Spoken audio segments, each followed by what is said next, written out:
Long before modern electric appliances became household standards, the Amish developed time-tested methods to keep their clothes clean. In communities across places like Lancaster County, Pennsylvania, they have adhered to these traditions for generations. Without relying on public electricity, they've crafted a laundry routine that honors self-sufficiency, resourcefulness, and the steady rhythm of farm life. Number 1. The dedicated wash house.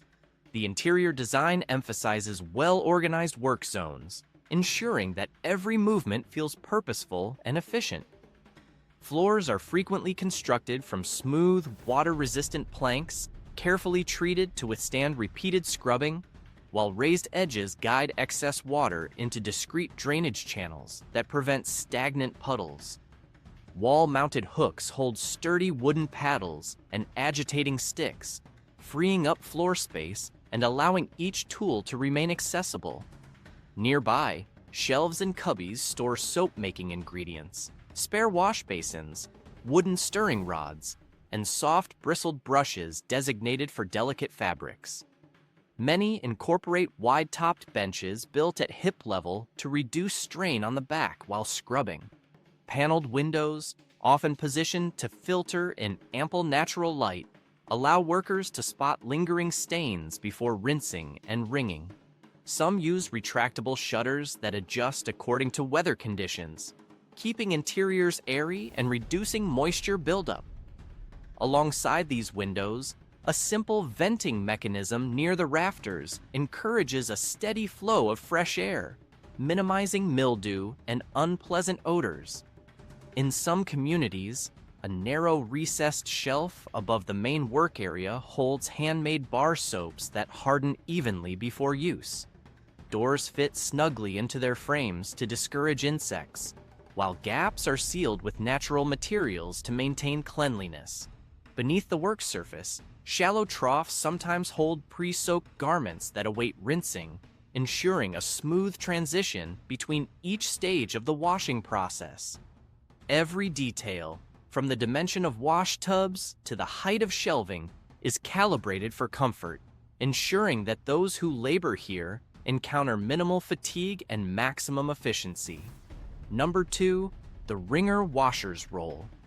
A typical wringer washer often includes robust metal gears hidden beneath a removable panel, enabling careful adjustment of internal components without complex tools.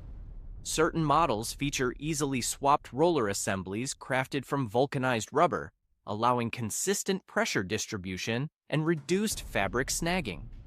Some families keep a small container of beeswax nearby for periodic lubrication of moving joints, enhancing smoothness during repetitive cycles. Adjustable tension screws on each side of the wringer unit permit precise fine-tuning, preventing unnecessary wear on textiles and minimizing hand fatigue. Many units incorporate a pivoting release lever that separates the rollers instantly if bulky items threaten to jam, minimizing damage and ensuring operator safety. The underside occasionally includes padded metal feet designed to anchor the washer firmly onto wooden planks, stabilizing the machine during vigorous agitation.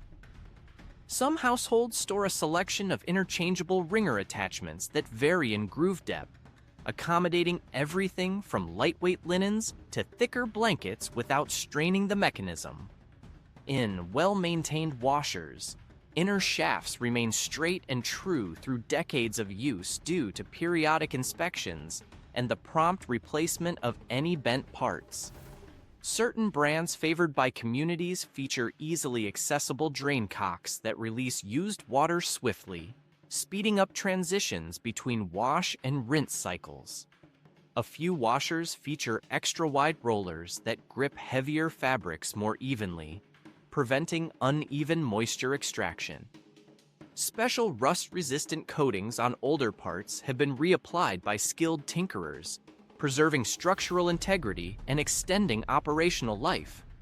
Unique balancing weights are sometimes attached internally, reducing vibration and noise, resulting in a quieter workflow that fosters more pleasant working conditions. Number 3, hand-cranked agitators and muscular effort. Certain wooden handles are meticulously carved from dense hardwoods to ensure a steady grip even when hands are damp, while rotating knobs at strategic points help fine-tune the angle of agitation. Longer shafts reduce strain by allowing a more fluid arm motion, minimizing sudden jolts that could shock elbows or wrists. Paddles sometimes feature beveled edges designed to push water evenly through woven fibers without causing unnecessary friction that might weaken threads over time. Skilled users quickly learn that adjusting the rhythm of each stroke, short, rapid motions, followed by slower, deeper plunges, produces better results than any uniform pattern. Some individuals adopt a stance with knees slightly bent and one foot forward, distributing body weight so that continuous cranking feels steadier and less tiring on the lower back. Occasionally, two people coordinate their efforts on opposite sides of a large tub, alternating strokes to maintain a balanced current within the water. Seasonal variations in water temperature and fabric density encourage subtle shifts in technique, prompting more vigorous motions in cold months when fibers stiffen and slightly gentler strokes on muggy days to prevent overstretching damp garments. Crafted wooden hooks attached to the top of the shaft allow quick resting periods, letting the agitator hang momentarily without dropping it into the water. Worn paddles are sometimes replaced by specially shaped attachments that cater to thick bedding or extremely soiled work clothes. Some families periodically mark handle positions with small notches, tracking personal progress in cranking speed and endurance. Over time, these careful adaptations turn a seemingly brute force chore into a fine-tuned practice that rewards consistency, patience, and a keen awareness of subtle mechanical details. Number 4, washboards and targeted scrubbing. Certain washboards feature corrugations crafted from galvanized steel, while others incorporate tempered glass or ribbed hardwood, each producing slightly different friction levels suited to distinct fabric densities. Some boards present narrower grooves optimized for lighter textiles, while broader ridges handle work garments with caked-in grime. The angle at which the board leans against the tub's rim can subtly influence cleaning efficiency. Steeper inclines let soapy water drain smoothly, preventing loosened debris from settling back into the cloth. Wooden frames occasionally include integrated hooks along their upper edge, holding small cloth pouches filled with grated soap flakes, allowing gentle dispensing into the wash water without oversudsing.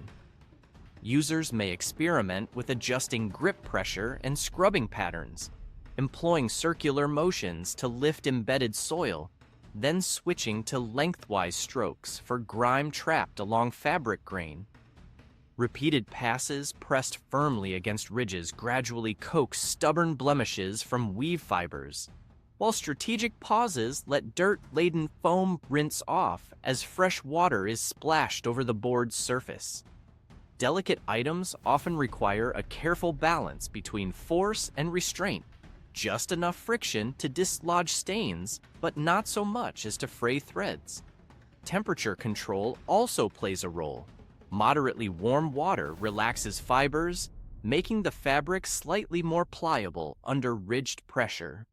Some people tilt the board mid-task, guiding suds into a shallow basin below, capturing dislodged particles for disposal later.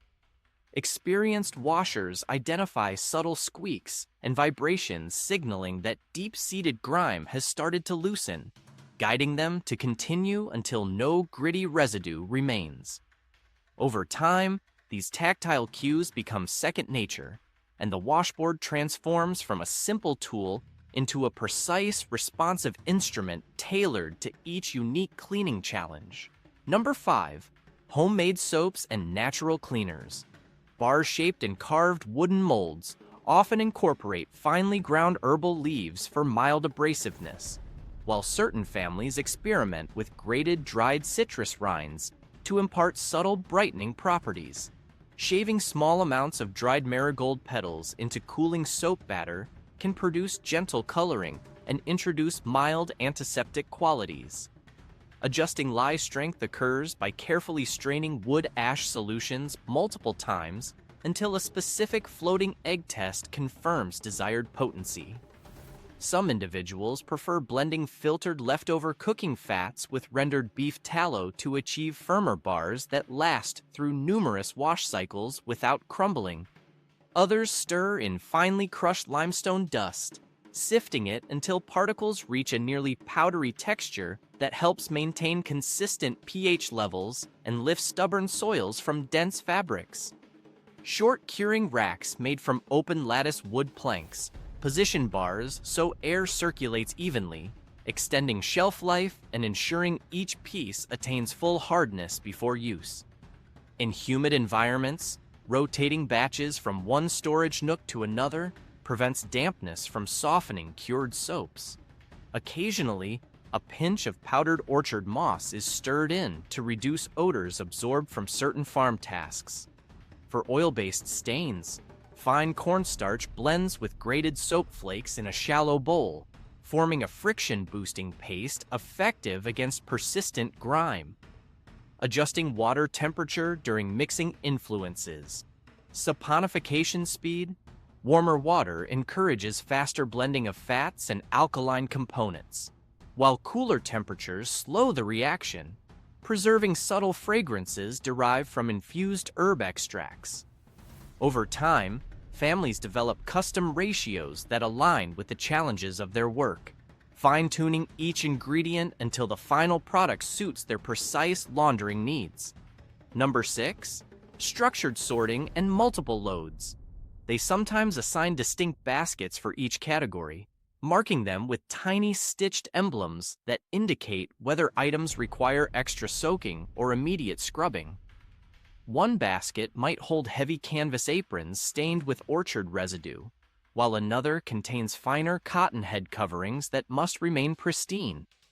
Some households maintain small slate boards suspended on hooks, where chalk symbols record the planned sequence of loads, ensuring that the person in charge can glance quickly and know what's next. This prevents confusion, particularly during hectic weeks when multiple family members rotate through laundry duties. Different sets of clothing may be grouped not just by soiling, but by where they were worn. Field garments separated from barn attire, everyday dresses kept apart from sewing aprons, and occasionally children's bedding isolated if it requires gentler handling. A separate cloth pouch might carry all the linen napkins from the previous Sunday's communal meal, to be processed in a load reserved for finer weaves that need shorter agitation times. In some cases, seasonal routines shift sorting priorities. After harvesting season, a temporary category emerges for garments embedded with bits of dried husk or leaf fragments. Certain loads are timed precisely so that rinse water from a lighter batch can serve as a pre-soak for moderately dirty clothes, conserving resources while still maintaining cleanliness standards. This practice demands careful forethought, ensuring that fabrics prone to color run never share water with those needing crisp whiteness. Multiple loads may also be arranged according to drying demands, placing thicker textiles earlier in the day, allowing ample time on the line. After repeated practice, these intricate sorting patterns feel almost instinctive, allowing each piece of clothing to follow a path that leads to an optimal outcome. Number 7, outdoor drying and seasonal strategies. Certain families experiment with double-tiered lines, where a higher rope provides loftier breezes, while a lower one offers steady support for heavier garments. Some adjust line tension using simple wooden wedges inserted at intervals, preventing sagging that could slow airflow. Others rotate line positions every few weeks, shifting their orientation slightly to optimize exposure as daylight angles change throughout the year.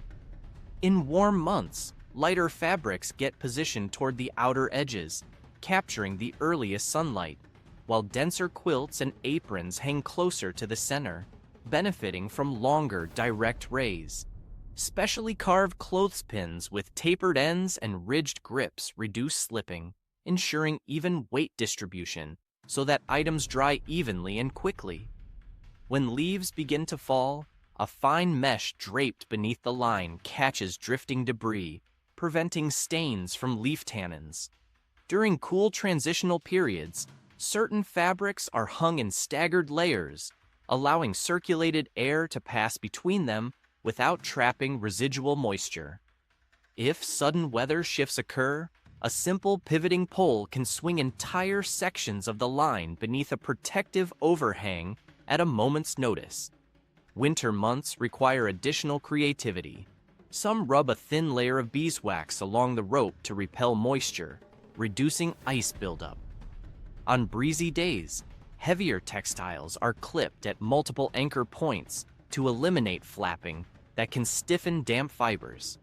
Whenever possible, thicker items are spaced a few inches apart, preventing them from freezing together overnight. After long, damp spells, the rope itself may be briefly soaked in hot water and restretched to maintain tautness, ensuring each new hanging session proceeds without unnecessary delays. Number 8. Durable fabrics and longevity. Certain weaves contain thicker warp and weft threads chosen for their resistance to fraying under frequent agitation. Some households test new bolts of cloth by submerging small swatches in heated soapy water, simulating harsh treatment to confirm how fibers behave after multiple scrubs. Yarn counts are often examined closely. Tighter configurations stand up to friction better than loose, airy textiles. Certain mills known for reliable output are favored, ensuring consistent access to uniform yardage that won't thin unevenly after several laundering cycles. Long staple fibers, whether cotton or linen, tend to maintain their structural integrity longer, so those familiar with fabric sourcing prioritize these varieties. Occasional reinforcement with hidden gussets beneath arms or alongside seams reduces stress points that might otherwise tear prematurely. Some garments incorporate stitching patterns using thicker thread spun from well-combed fibers, preventing seam splitting as sleeves and trousers experience repeated stretching. Certain colors, fixed with natural mordants, resist fading under strong sunlight, preserving the fabric's look despite extended exposure on the line. Before cutting and sewing new clothing, test samples may be hung outdoors for days, verifying that temperature swings and humidity fluctuations won't weaken the material. Storage methods also influence longevity. Folded garments rest on smooth wooden shelves, free of sharp splinters that might snag loose threads. Occasionally, fabric bolts age in cool, dry corners until their moisture content stabilizes, reducing the likelihood of shrinkage over the garment's lifespan. If minor snags appear, careful darning with closely matched thread returns the weave to near original strength, prolonging usefulness rather than replacing the item prematurely. Number 9. The communal effort and lifelong learning. Elders pass on subtle washing techniques during quiet moments, demonstrating how slight shifts in hand pressure or a particular angle of scrubbing can preserve fibers for decades. Younger family members begin by helping with simpler steps, such as rinsing smaller pieces or straightening drying cloths, gradually progressing toward more complex tasks. This progression involves observing practiced hands at work, noting the effortless coordination that emerges when several people synchronize their efforts. Intergenerational dialogue thrives in these settings. A grandfather might explain how certain fabrics respond differently to seasonal humidity, or an aunt may reveal a method for reorganizing workstations when circumstances suddenly change. Nuances accumulate as each individual contributes personal insights gleaned from seasons of hard use. If someone discovers that rotating a garment halfway through the rinse process releases embedded particles more efficiently, that detail quickly spreads through whispered instructions. Individuals train their senses to identify fabric fatigue, predicting when a garment needs gentler handling or extra rinsing steps. On certain days, neighbors gather to assist families facing unusually large loads, translating that support into opportunities to learn unfamiliar garment types or less common fabrics. The children listen attentively, internalizing the value of cooperation without formal lectures. Everyone refines their skills by watching how experienced members manage unexpected challenges. An odd stain, a sudden dip in water quality, or a heavy quilt that resists thorough drying. Over time, this layered knowledge creates a shared repository that grows richer as new generations enter the cycle. The entire community benefits as newcomers inherit tested methods, continuously reshaping them with fresh observations and carefully honed improvements.